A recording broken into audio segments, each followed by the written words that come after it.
একটা বিশাল ধামাকা আছে যার জন্য আমি খুব খুশি। আমার অনেক দিনের ইচ্ছা ছিল, তোমরাও দেখতে পারবেন। বলুন তো আখি সামনে কি ধামাকা দেখাতে যাচ্ছে। দিন দিন আখি একের পর এক যে ধামাকা দেখাতে শুরু করেছে, এরপরে নাকি আবার নতুন কোন ধামাকা দেখাবে ভাবা যায়।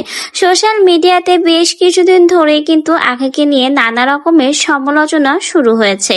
তার একটা মূল কারণ হচ্ছে আখির সাথে আকাশের ঘনিষ্ঠতা। তার মধ্যে আবার আখি নতুন পোস্ট দিয়েছে সামনে নাকি বড় ধামাকা আসতে চলেছে।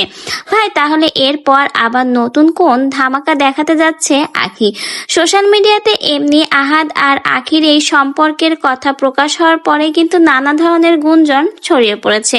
এমনকি আখি তার নিজের বিভিন্ন ভিডিওর মাধ্যমে কিন্তু আকাশকে বয়ফ্রেন্ড বলে দাবি করেছে। এমনকি জানিয়েছে তাদের মধ্যে নাকি বয়ফ্রেন্ড গার্লফ্রেন্ড সম্পর্ক। এছাড়াও আকাশের সাথে বিভিন্ন সময়ে আখিকে প্রমোশনের কাজের সময় বেশ ঘনিষ্ঠপূর্ণভাবে কাজ করতে দেখা দেয়।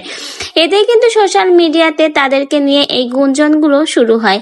এরপরে আবার সামনে আখি বলেছে নতুন ধামাকা আসতে চলেছে। তাহলে কি আসলেই আখি এবার আহাদের সংসার ছেড়ে নতুন করে সংসার শুরু করবে? আবার এখন কি আখি আকাশকে নিয়ে নতুন জীবন শুরু করতে যাচ্ছে? তার কি ধামাকা, না নতুন কোনো ব্রাইডাল লুক নিয়ে আখি আসতে চলেছে, তার কোনো ইঙ্গিত? এরকম নানা সমালোচনায় কিন্তু সোশ্যাল মিডিয়াতে আখির এই পোস্টটা শেয়ার হওয়ার পর থেকেই শোনা যাচ্ছে। তার মধ্যে আবার আকাশের সাথে আখির এত ঘনিষ্ঠপূর্ণ সম্পর্ক এবং নিজেদের মুখে স্বীকার করা আকাশ নাকি তার বয়ফ্রেন্ড, এটা নিয়েই কিন্তু সোশ্যাল মিডিয়াতে এখন নানা ধরনের সমালোচনা।